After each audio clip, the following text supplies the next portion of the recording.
luminosas pegadas do Cordeiro. És o grande timoneiro de um barco chamado Brasil. Ó Brasil, grande esperança, berço da fraternidade, erga bem alta esta bandeira, Deus, Cristo e caridade. Erga bem alta esta bandeira, Deus, Cristo e caridade. Ismael, ó Ismael, Ismael, ó Ismael, nas luminosas pegadas do Cordeiro. És o grande timoneiro de um barco chamado Brasil. Ó Brasil, grande esperança, berço da fraternidade, erga bem alta esta bandeira, Deus, Cristo e caridade. Erga bem alta esta bandeira, Deus, Cristo e caridade. Ismael, ó Ismael, Ismael, ó Ismael. Boa noite, querido mestre, amigo e irmão Jesus. Contamos sempre, sempre com o vosso amparo. E sempre também és o nosso porto seguro, em tudo e em todas as situações. Hoje, querido Jesus, queremos conversar com o Senhor sobre o seu último comentário com o Pai Celestial, antes do Senhor ser crucificado, que foi: Pai, perdoa, porque eles não sabem o que fazem. Que essa frase possa ecoar todos os dias em nossa mente, que possamos analisar o perdão. Para uns, Senhor, pode ser mais fácil. Para muitos, é quase impossível. Mas se analisarmos, Senhor, que o perdão não é para o nosso próximo, mas para nós mesmos, porque estaremos nos livrando dos sentimentos da mágoa, do rancor, da decepção. Sentimentos esses que atrapalham o nosso bem-estar e a nossa saúde mental. Não nos esquecendo, Senhor, que quem somos nós para não perdoar? Se ainda fazemos sofrer e ainda decepcionamos a tantos. E sempre pedimos para nos perdoar. Precisamos nos libertar das algemas. O tempo urge. Sabemos hoje, não adianta só o arrependimento. É preciso a expiação e, após, a reparação. Sabemos se hoje somos cobrados, machucados, nós estamos recebendo o que um dia demos sem nos preocupar. Desejamos tanto a paz, a felicidade. Então, querido Jesus, que possamos nos movimentar e fazer por onde. O Senhor é tão maravilhoso que nos dá a oportunidade de mudar nossa vida. Hoje, Senhor, o que queremos te falar é: somos capazes, vamos conseguir. De mãos dadas, tudo se torna mais fácil. Sairemos vitoriosos de nós mesmos, Senhor, com toda certeza. Obrigada, Jesus, por tudo, Senhor. Que assim seja. Boa noite, meus irmãos. A leitura do nosso Evangelho nessa noite está em Ezequiel, capítulo 34, versículo 11 e 12. Porque assim diz o Senhor Deus: Eis que eu mesmo procurarei as minhas ovelhas e as buscarei, como o pastor busca o seu rebanho no dia em que encontra ovelhas dispersas. Assim buscarei as minhas ovelhas. Eu as livrarei de todos os lugares por onde forem espalhadas, no dia de nuvens e densas trevas. Que assim seja. a gente vê no hino Ismael, né, que olha a importância, né, que Jesus deu à caridade como sentimento que vai levar todos nós. Quando está escrito na bandeira de Ismael, está escrito Deus, Cristo e caridade. Então, por aí a gente percebe o quanto é valioso o olhar para o outro, o trabalhar em nós a caridade. Como é importante sermos caridosos, como é importante descobrirmos o verdadeiro sentido desta palavra. No livro, eu acho que, agora, claro, no livro Missionários da Luz, eu tenho a impressão que Missionários da Luz, tem uma passagem de uma mãe que ela fica desesperada no plano espiritual, porque a filha dela está encarnada e ela desencarnada, e a filha dela entrou em sofrimento. E ela fica desesperada, ela roga, ora, para que os irmãos possam estar lá, indo ao encontro dessa filha ajudar. André Luiz, eles vão. Depois, André Luiz vira para ela e fala, irmã, não pode olhar só para sua filha. A oração tem que ser para todos. Não podemos estar achando que só os nossos familiares, completando eu, que só os nossos familiares é que merecem as coisas boas. Não podemos pensar que só o meu filho, só a minha mãe, meus irmãos, que temos que ter, só aquela pessoa que eu gosto. Isso é uma coisa muito séria, gente. Amar indistintamente é uma coisa que temos ainda que aprender a trabalhar em nós. Porque nós ainda não nos desprendemos desse amor. Nós ainda, claro que não é de uma ou duas encarnações que a gente vai conseguir se desprender, mas nós precisamos nos desprender, precisamos doar, precisamos ir ao encontro das pessoas, já que nós sabemos o que é a caridade. Porque enquanto nós estivermos achando, com o nosso egoísmo, achando que só no nosso grupo familiar, só aquelas pessoas que estão próximas a nós, que merecem o nosso amor, nós não vamos chegar muito longe. Porque todos precisam.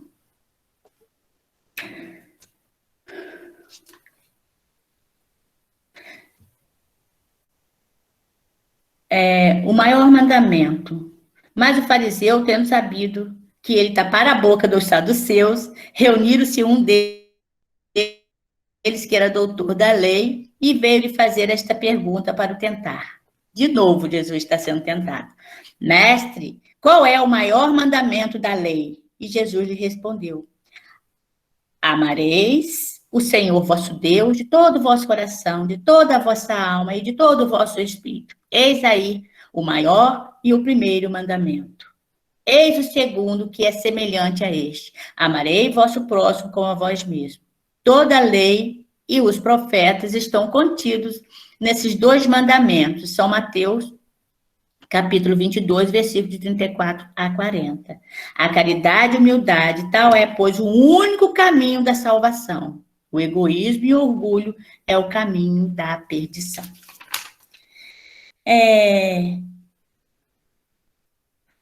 Não se pode verdadeiramente amar a Deus sem amar ao próximo, nem amar ao próximo sem amar a Deus. Portanto, tudo que se faz contra o próximo se faz contra Deus. Não podendo amar a Deus sem praticar a caridade para com o próximo, todos os deveres do homem se encontram resumidos nesta máxima: fora da caridade não há salvação. Esse é o lema da doutrina espírita. Né? Que fora da caridade não tem como fazer, não tem como dizer que a gente ama a Deus se a gente não consegue ainda o encontro do nosso irmão. Se a gente ainda está preso aos sentimentos ruins, se nós não sabemos ainda reconhecer a necessidade do outro, se nós não usamos, como a Inês falou, na oração do perdão, se nós ainda, né, que Jesus pediu, perdoais, perdoa, Pai, pois eles não sabem o que fazem. E nós ainda continuamos sem saber direito o que fazemos. Então, é muito importante que nós aprendamos o verdadeiro sentido do amor. Porque a gente fala assim, eu amo Deus, eu amo o meu Jesus. Ele aceita nosso amor. Mas ainda nós precisamos caminhar muito para compreender esse amor. Porque amar a Deus, amar a Jesus, é preciso amar o nosso próximo. E nem sempre nós estamos com disposição para esse amor. Nem sempre. Nós queremos perder o nosso tempo, ou nós queremos dividir o nosso tempo, vamos falar assim, com aquela pessoa que está precisando de nós verdadeiramente. Porque nem sempre é tão agradável para nós. Então, enquanto nós não trabalharmos esse sentido da caridade, resolver bem dentro de nós não vamos realmente sair do lugar. Nós vamos estar caminhando em círculos. Porque precisamos aprender. Precisamos praticar esse amor. E praticar esse amor, ele vai muito além do que botar a mão no bolso, de soltar uma moeda, de soltar uma cesta, de dar uma roupa que eu vou lá do meu armário que está sobrando, né? Como o Chico fala, tudo que está sobrando em algum lugar, tudo que sobra e falta em algum lugar. Então, se você tem uma comida sobrando na sua despensa, está faltando na mesa de alguém. Se você tem uma roupa sobrando, está faltando na mesa de alguém. Se você tem carinho demais, está faltando para alguém. Então, o Chico nos faz esse chamado para a gente prestar bem atenção. Porque aqui a caridade, ela vai de sentimento, né? É claro que eu não vou... seria uma coisa muito, muito vaga se a gente procurasse realmente...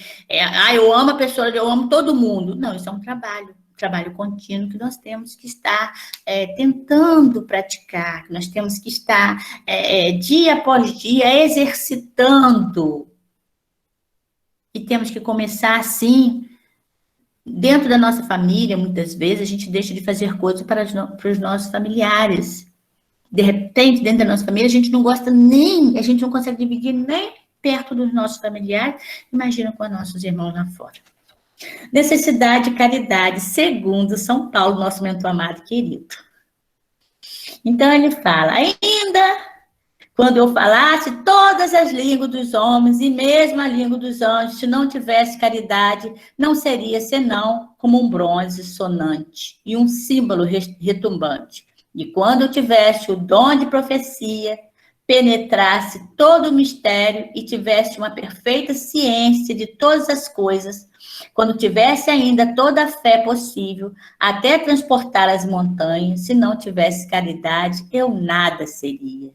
E quando tivesse distribuído meus bens para alimentar os pobres e tivesse entregue meu corpo para ser queimado, se não tivesse caridade, tudo isso não me serviria de nada.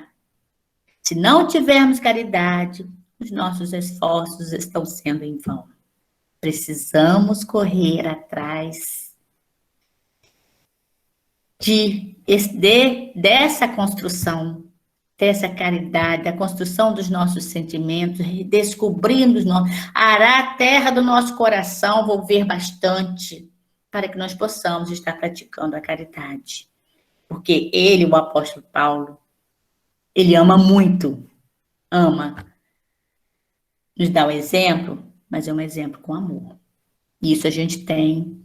Por quê? A gente fala, né, no apóstolo Paulo, sabemos que ele não vive a vida dele, vive a vida do Cristo, mas com ele nós convivemos, então nós sabemos muito bem como que ele age diante de nós, como que é o tamanho do amor dele, da proteção dele para conosco.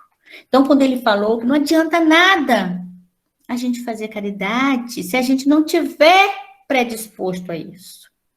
Porque a gente vê muitas pessoas com seu orgulho, com as suas vaidades. Eu quero fazer isso, eu quero doar aquilo, eu quero fazer aquilo. E no final, não está concreto. Não concretizou. Porque não fez com amor. A qualidade da caridade. Nosso mentor fala. A caridade é paciente, é doce, é benfazeja. A caridade não é invejosa. Não é temerária e precipitada. Não se enche de orgulho. Não é desdenhosa. Não procura seus próprios interesses. Não se melindra e não se irrita com nada. Não suspeita mal, não se regozija com a injustiça, mas se regozija com a verdade. Tudo suporta, tudo crê, tudo espera, tudo sofre. Agora, estas 3 virtudes, olha só, olha o que o apóstolo Paulo vem nos falar sobre a caridade. Lá em cima ele falou que não podemos, que não adianta, a gente pode dar até o nosso corpo para ser queimado. Imagina, se ardendo no fogo. Até o seu corpo pode ser queimado. Você pode fazer tudo que você quiser, se você não tiver amor, de nada vai adiantar. E aqui embaixo, né, ele fala, agora, essas 3 virtudes, a fé, a esperança e a caridade, permanecem a fé, a esperança e a caridade. 3 virtudes. Mas ele também fala, né? Ele também nos fala. Essas 3 esperanças, né, permanecem, mas entre elas a mais excelente é a caridade. Então, está na carta de São Paulo, primeira epístola dos Coríntios, capítulo 13, versículo de 1 a 7 e 13. E ele ainda fala mais, a caridade está acima da fé. A caridade, ela é mais importante do que a fé ainda. Resta a esperança, a fé e a caridade. São Paulo, de tal forma, compreendeu essa verdade que disse, ainda quando eu tivesse a linguagem dos anjos, quando eu tivesse o dom de profecia e penetrasse todos os mistérios, quando eu tivesse toda a fé possível, até transportar a montanha, mas se não tiver caridade, de nada me adianta. Fora da igreja não há salvação. Fora da verdade não há salvação. Enquanto a máxima fora da caridade não há salvação, se apoia sobre um princípio universal e abre a todos os filhos de Deus acesso à felicidade suprema. O dogma fora da igreja não há salvação se apoia não sobre a fé fundamental em Deus e na imortalidade da alma, fé comum a todas as religiões, mas sobre a fé especial em dogmas particulares. Então, a gente vê as pessoas aí, a gente vê a igreja, as igrejas falando da fé. Se você não estiver dentro da igreja, você vai queimar no fogo do inferno. Se você não estiver praticando uma religião, você não faz parte dos bodes, vamos dizer assim, para não chamar nossos irmãos daquilo que eles não gostam de ser chamados. Então, não adianta você estar dentro da religião, simplesmente dentro da religião, que Jesus aqui está falando, voltando de novo à história do samaritano, não adianta você estar dentro da igreja se você não consegue se comunicar com seu filho, se você não consegue se comunicar com seu esposo, com seu irmão, com seu vizinho, se você não exerce a caridade. Então, esse dogma que fora da igreja não há salvação, ele não acessa. Chico falou assim, se Kardec tivesse dito que fora da igreja não há salvação, eu não seria espírita. Porque realmente é fora da caridade mesmo. E a caridade você exerce em qualquer lugar. Você não precisa de um lugar especial. Todo mundo pode ser caridoso, está ao alcance de todos. Tem gente que fala assim, mas eu não tenho dinheiro. Quando eu estiver trabalhando não sei aonde eu vou fazer isso. Quando eu estiver fazendo isso assim, eu vou fazer aquilo. É tipo uma troca, entendeu? Se eu tiver um emprego, eu vou ajudar. Mas não é assim. Não é assim que a gente fala com Deus. Deus sonda o nosso coração. Ele sabe das nossas intenções, né? Fora da caridade não há salvação. É a consagração do princípio máximo. Fora da caridade não há salvação. É a consagração, fora do princípio da igualdade diante de Deus e da liberdade de consciência. Então, da igualdade, fora da caridade não há salvação, está nos mostrando que nós temos que ir ao encontro dos nossos irmãos, nós temos que estender a mão para eles, né? E que nós também possamos estar compreendendo que nós temos essa igualdade, que nós somos iguais, nós não somos diferentes em nada, que nós, entendendo a doutrina espírita, conhecendo a doutrina espírita como nós conhecemos, nós sabemos que temos altos e baixos, que hoje nós estamos aqui em cima e que amanhã eu estou aqui, que essa encarnação eu posso vir com essa missão, mas que na próxima vida eu virei com outra missão. Se eu tenho condição hoje, o amanhã eu posso já não ter. O que eu estou fazendo hoje com as oportunidades que eu tenho? Oportunidade de estar dividindo com o meu próximo, né? Fora da verdade não há salvação. Seria o equivalente de fora da igreja não há salvação. E também é exclusivista, porque não há um só seita que não pretenda ter o privilégio da verdade. A gente não vê? Tem as pessoas que falam assim, olha, fulano é assim, fulano é espírita, fulano é não sei o quê, fulano é de religião tal, fulano é um bandista. Olha os preconceitos. Eu me considero salvo. Teve uma vez que eu já era espírita, nós tínhamos uma base católica. Então, teve uma pessoa, rapidinho vou contar essa história. Uma irmã minha desencarnou. Essa minha irmã, ela morava na roça. Aí, ela frequentava lá as igrejinhas que tinha na roça, e lá em lugares assim, prevalece as igrejas que são evangélicas. Aí no velório dessa pessoa, da minha irmã, veio uma senhora que era de lá e falou assim pra gente, ela já estava conosco aqui, morando aqui, e frequentava a nossa casa espírita. Senhor, na oração, pediu para fazer oração para ela, pode fazer, oração universal, pode fazer. Senhor, perdoa essa nossa irmã que caiu no erro. Eu falei, poxa vida, olha só, com certeza, o Senhor sabia que não era aquilo. Mas olha como que essa questão da verdade, ela é muito séria. Quando a gente acha que a gente tem a condição, quando a gente acha que a gente tem o direito à verdade, que essa verdade é única, que ela é exclusiva, não é por aí. Nós não temos direito nenhum. Então, se fora da verdade não há salvação, iremos ficar no erro. É fora da caridade mesmo. Instrução dos Espíritos. Então, o nosso mentor, nosso apóstolo Paulo, ele vai estar aqui nos dando realmente, fora da caridade não há salvação, vai estar nos dando esse recado. Meus filhos, da máxima fora da caridade não há salvação, assim mesmo que ele chama a gente. Estão contidos os destinos dos homens na terra e no céu. Fora da caridade, nosso destino está na conquista das nossas virtudes caridosas.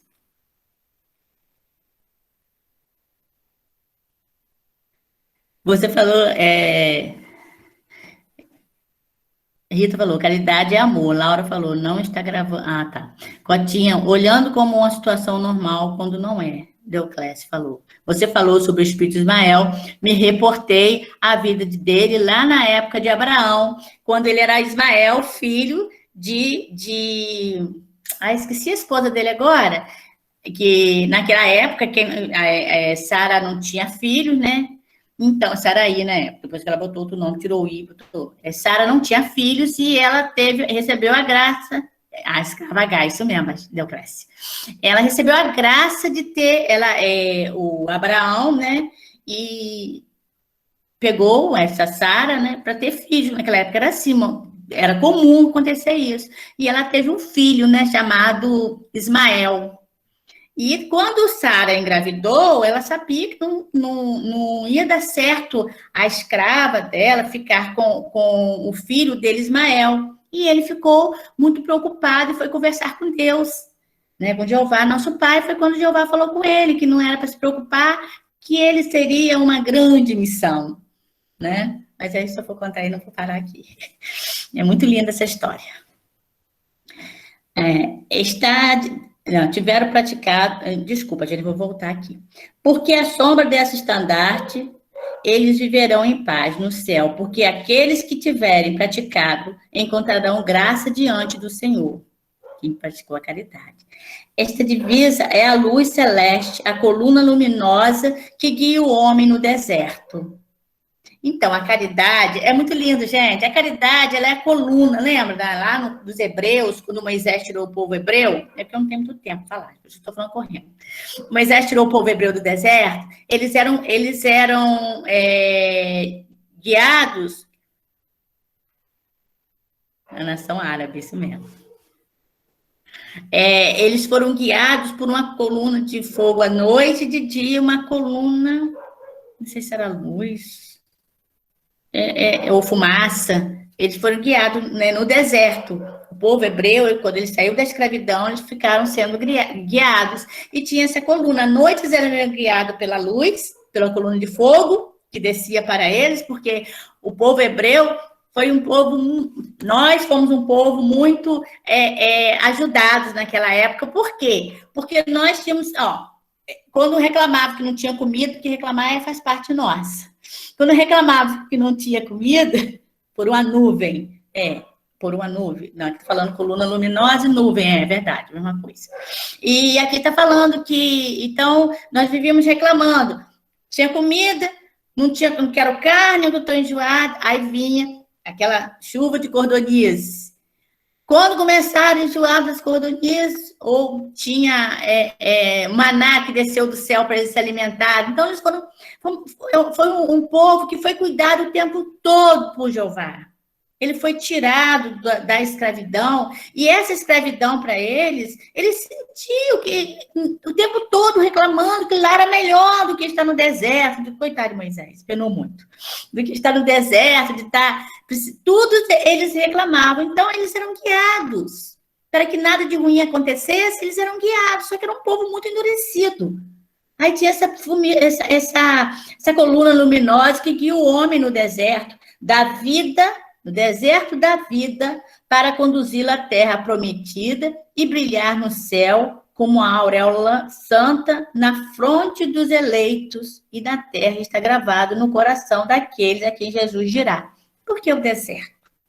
O deserto é um lugar, né, o deserto aqui não é um lugar assim, né, é um estado de consciência que você adquire, que você tem que fazer a sua limpeza, você tem que se despir do que te pesa, né? Porque se imagina, esse pessoal aqui no deserto, nós não podemos ir para o deserto com sapato alto, um exemplo, né? Vamos trazer para o nosso corpo físico. Sapato alto, com várias blusas, com vários discos, com a maleta só de perfume, outra maleta só de bijuteria. Nós não podemos fazer isso. Nós temos que estar no deserto. O deserto é o lugar, né? Que a gente vê com o apóstolo Paulo, quando ele quis fazer aquela reflexão. Ele foi para onde? Ele foi 2 anos no deserto de Dan. Então, o deserto é aquele lugar onde você tem que estar se refletindo, que você tem que estar pensando, que você tem que estar realmente buscando se encontrar. Então, esse deserto que está falando aqui, é o deserto realmente que nós temos que estar buscando dentro de nós, fazer a nossa transformação, a nossa reforma íntima. Aí, continuando. Do deserto da vida para conduzi-la à terra prometida, e brilha no céu como uma aura santa, fonte de eleito na terra, está gravado no coração daqueles a que Jesus dirá. Passai à direita, vós os benditos de meu Pai, vós reconhecereis pelo perfume, aí Laura, perfume de novo, da caridade que esparge ao seu redor. Nada exprime melhor o pensamento de Jesus, nada resume melhor os deveres do homem do que esta máxima de ordem divina. O Espiritismo não podia provar melhor a sua origem do que dando por regra, porque ela é o reflexo mais puro cristianismo primitivo. Com tal guia, o homem não se perderá jamais. O homem não se perderá. Aquele que buscar Deus não se perderá. Aquele que trabalhar a caridade, esse sentimento sublime, essa chave do reino dos céus, não se perderá. Submetei todas as vossas ações ao controle da caridade. E vossa consciência vos responderá. Não somente ela vos evitará de fazer o mal, mas vos levará a fazer o bem. Porque não basta uma virtude negativa, é preciso uma virtude ativa. Para fazer o bem, é preciso sempre a ação da vontade para não fazer o mal. Basta, frequentemente, a inércia e a negligência. Né? Vou ler de novo. Para fazer o bem, é preciso sempre a ação da vontade. Para fazer o mal, basta, frequentemente, a inércia e a negligência. Então, se você está inerte, se você está negligente, né, oficina vazia, você vai estar longe dessa caminhada. Agora, se você está em movimento, você cada vez mais, você vai passar e você vai começar a aprender com a dor do outro. A gente aprende com a dor dos nossos irmãos, com as dificuldades que eles passam. É muito gratificante. Por que as pessoas falam assim? Quando tem uma pessoa doente, tem uma pessoa com depressão, tem uma pessoa com alguma coisa, você vai fazer um trabalho. Vai fazer um enxovalzinho de bebê, vai entrar nessas coisas nesses grupos que tem grupo de costura, obra do berço, vai fazer alguma coisa, mas por quê? É porque através desse trabalho, através do contato com o outro, que você aprende, que você vai olhar e você vai descobrir. Eu reclamo tanto, das vezes, de não ter determinadas coisas, mas a minha irmã está ali, ela não tem a mesma coisa. E está sorrindo, está feliz, está agradecendo. Nós tínhamos na nossa casa uma irmã nossa, nós temos ainda, chamada Elizabeth Marvila. Elizabeth Marvila, ela foi deixada, o marido dela separou dela, deixou ela com 5 filhos pequenininhos. E Elizabeth Marvila sempre trabalhou muito com essas crianças. Ela não conseguiu. E foi trabalhar, ia para o canavial cortar cana, as crianças ficavam largadas, então cada filho dela foi para um canto no sentido de desvio de conduta. Então, Elizabeth tem um filho preso, mais velho preso, tem um filho morto que mataram na cozinha da casa dela. Ela tem um outro filho mais novo, que é o Fabiano, de 16 anos, está preso também, assassinado.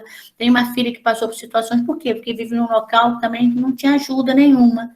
E você olha para Elizabeth com toda essa dor, e é uma mãe que ama os filhos, ela nunca abandonou nenhum dos filhos dela. Tem o Carlinho, que tem problemas mentais, então, limitações. Então, você olha para Elizabeth está sempre sorrindo, está sempre louvando a Deus, está sempre agradecendo.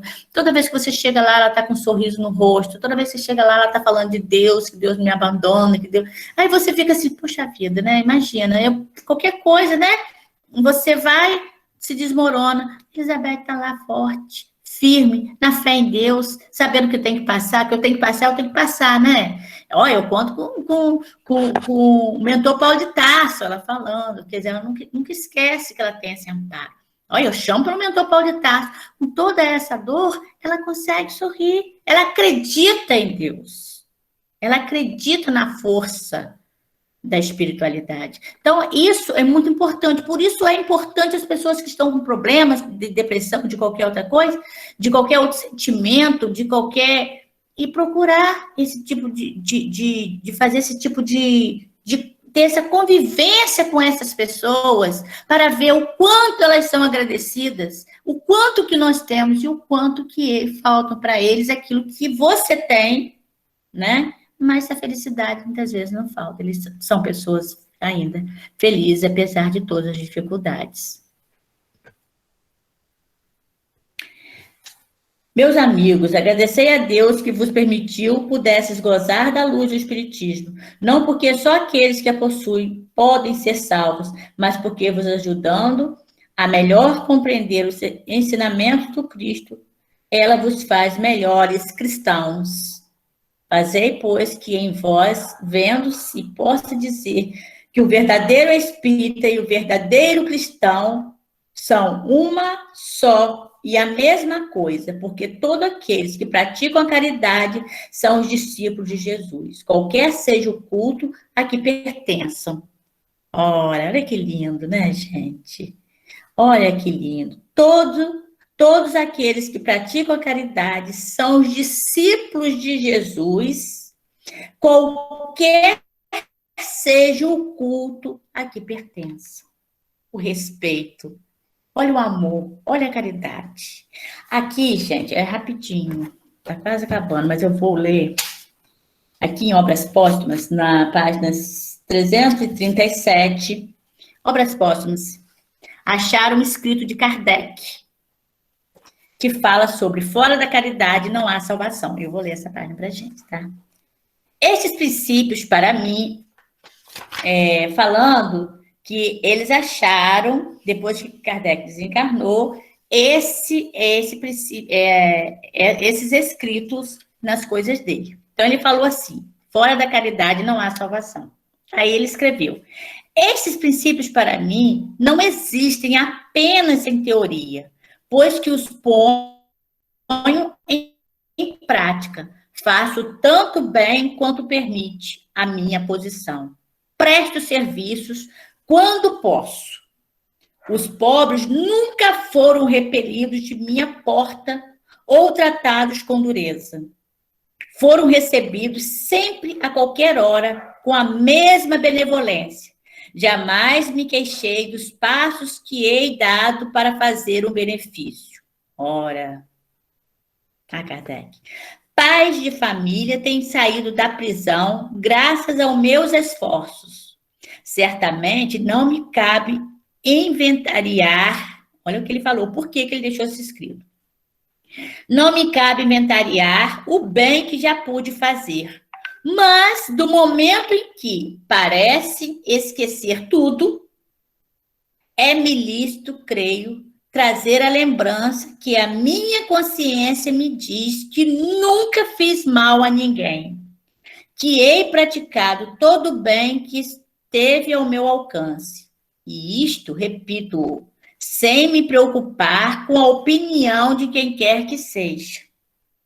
Esse respeito trago tranquila a consciência e a ingratidão com que me hajam pago em mais de uma ocasião não constituirá motivo para que eu deixe de praticá-lo.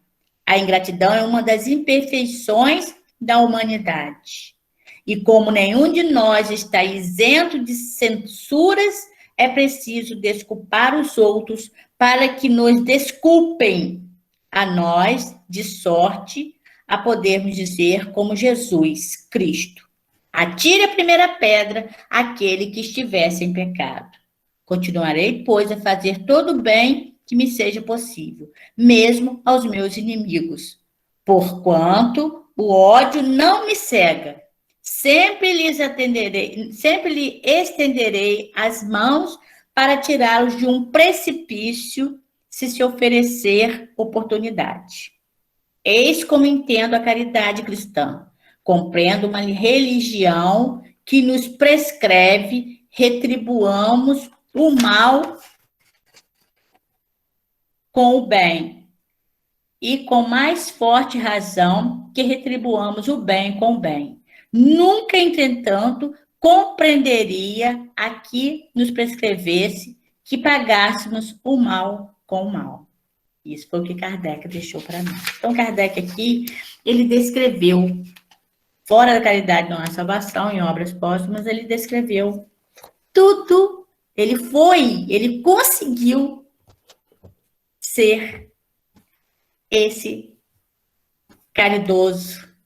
Ele conseguiu a chave do céu, com certeza. Porque pelo escrito tudo que ele nos deixou e pelo o que ele nos deixou aqui sobre a caridade, não tem para onde correr. Bom, meus irmãos, já são 21h01.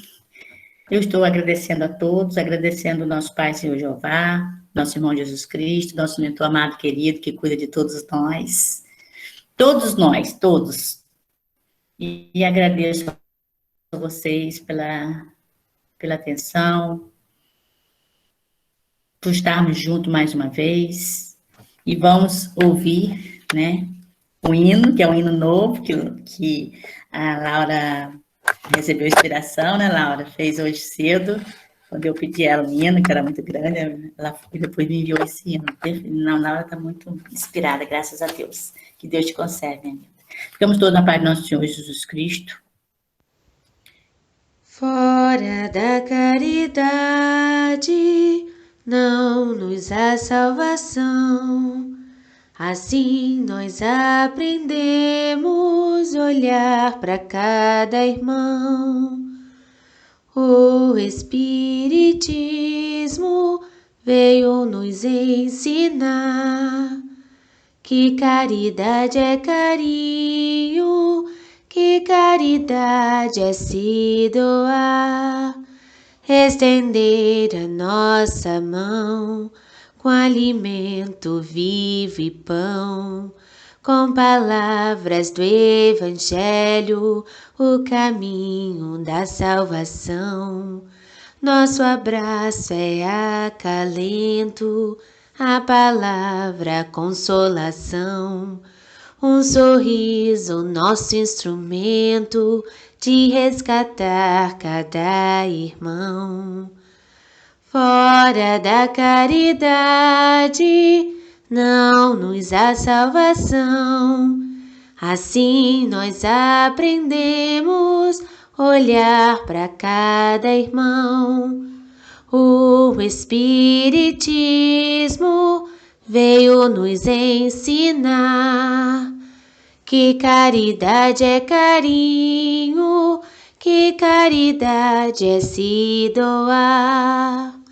Fora da caridade não nos há salvação. Assim nós aprendemos a olhar para cada irmão. O Espiritismo veio nos ensinar que caridade é carinho, que caridade é se doar. E assim, querido Jesus, nós te agradecemos pela companhia, pelos conselhos da noite de hoje, que no momento que nós deitarmos, antes de dar o descanso no nosso corpo físico, que possamos refletir sobre tudo que foi dito durante o estudo. Que o Senhor toque a sensibilidade dos que estão conseguindo, de alguma forma, perceber que os seus atos não estão sendo corretos. Derrame o vosso amor para aqueles que se comprazem em machucar o próximo. Clareia a mente daqueles que estão planejando algo ruim contra os seus próprios semelhantes. Transmite, Senhor, sabedoria para aqueles que estão ocupando o seu tempo em ajudar o nosso planeta. E a todos nós que estamos no momento fazendo morada nele, que possamos dar as mãos, nos unir e fazer a nossa parte, contribuindo assim com a equipe trabalhadora da tua seara. Que a nossa Mãe Maria Santíssima seja a coordenadora desse grande projeto. Que consigamos nos libertar do sentimento da culpa e olhar o nosso próximo como um irmão querido. Mesmo que estejamos sofrendo, que consigamos aliviar o sofrimento do próximo. Mesmo que estejamos sangrando, que possamos estender as mãos e colocar um curativo no nosso irmão. E assim, Jesus, ocuparemos o nosso precioso tempo com os teus propósitos. Ajude-nos, Senhor, para que a gente possa a cada dia, a cada momento, a cada segundo, Senhor, procurar fazer as coisas certas, procurar praticar aquilo que estamos aprendendo dentro da doutrina. A vida nos ensina, Senhor. Nos ajude, Jesus. Ajude a todos os nossos irmãos, Senhor. Não importa o momento que eles estejam, mas que de alguma forma, Senhor, cada um de nós sejamos tocados, Senhor. Obrigada, Jesus. Obrigada, Mãe Maria Santíssima. Que a tua paz e o teu amor, Senhor, nos envolva hoje, agora e sempre. Que assim seja.